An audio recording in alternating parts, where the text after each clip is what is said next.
So rumor has it, there's a lot of you out there that want to know how to shoot the stars.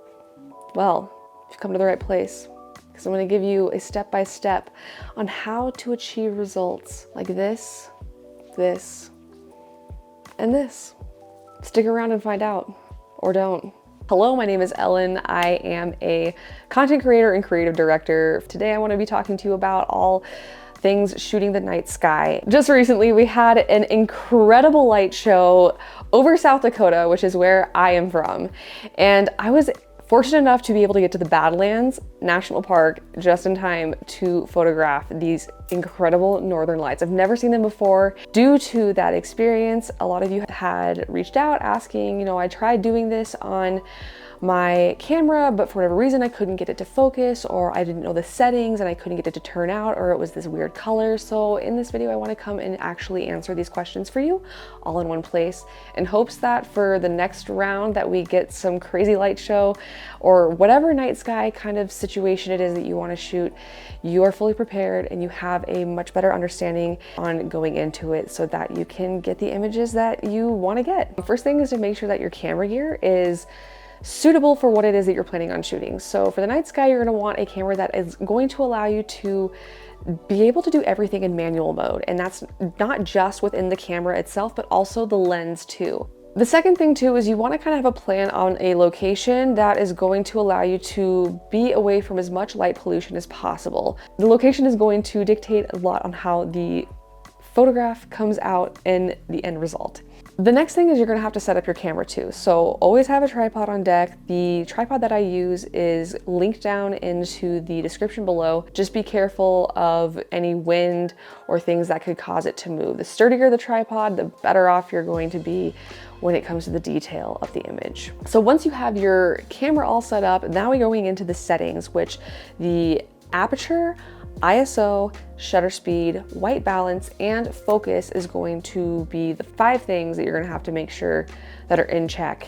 So there's a lot to think about with this process. First, I slam my aperture all the way to its widest open setting, which for my lens, the 24 through 70 millimeter 2.8. The 2.8 is the widest or most open that my aperture can be. And this is going to allow more light to be sunken into the sensor to create the detail and light within that image. Anyways, so once I slam that f-stop all the way back and then go to the shutter speed, which a good rule of thumb is about 10 to 20 seconds, and then I will go to my ISO, which I like to start off between 16 and 3200 ISO range. Know that these are just fundamental basics. This is a starting point for most night skies, so I start there and then I kind of play with it through the rest of the process. Then you're going to want to check your white balance. White balance is going to basically dictate how the coloring of the image is going to turn out in the final finished product. I always put my white balance to incandescent. I like the coloring of it. It's a very recommended white balance to use when doing astrophotography, so I keep it there, but play with the other white balances too. I've done that before. It's always fun experimenting. You can always adjust that kind of stuff too in post process, but for me, I always like to do everything as much as I can in camera because I like to retain as much detail as possible within the outcome and final finished product of my image because I like to print. And the last but not least, the focus, which this is probably the trickiest part of the process. And I'm gonna teach you a little trick on how to make sure that you really hone in on the detail of those stars. So what you're gonna do is go into the brightest star in the sky and put your little focus point right on that bright star. Zoom into that as far as you possibly can. And then sometimes on some of the LCD screens, they allow you to even zoom in farther. You just got to double check on your camera settings if that's something that offers. The focus needs to be on manual in your camera as well as on your lens if your lens has that switch on it. So once you hone in really tight on that little bright star that you found, this is going to allow you to adjust it so that it is as crisp as can be, and you don't want any starbursting or haloing, whatever you want to call it. But that is what's going to actually create a very crisp and detailed looking sky. So Little trick right there if you never thought about that. It took me a while to actually figure that out, so I'm sharing it with you for those who don't know either. Now, don't forget, take test shots. Just take the test shot. Take as many as you'd like. I mean, when we had the Aurora Borealis over here, I probably had like 300 or 400 photos of just stars.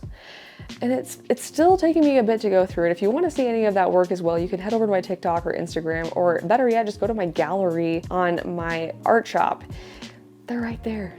Take your time. Photography is not a rush thing, especially when it comes to landscape photography. And then once you finally get the hang of it, the rest is smooth sailing. So those are the fundamental steps, I guess, checklist for in camera. Now, there are a couple other things that I want to tell you about that have made my life dramatically easier when I go out and shoot astrophotography. And that is bringing a headlamp. I don't say flashlight, I say headlamp, because you're going to be needing to use both of your hands and fingers to be able to see what it is that you're doing. And also, don't forget to experiment with different angles and composures and all that as well. Like, yeah, go ham in experimenting with the settings, but don't forget to take your tripod and put your camera in different spots either, because you might like one scene better than the other. You never know. It's just a never-ending mystery until you just do it. Also, another thing too, depending on what time of year it is that you are shooting, is bring hand warmers. I just keep like a fat stack of hand warmers at all times and just a couple in my bag in case I do have the stuff with me and the sky decides to start popping off,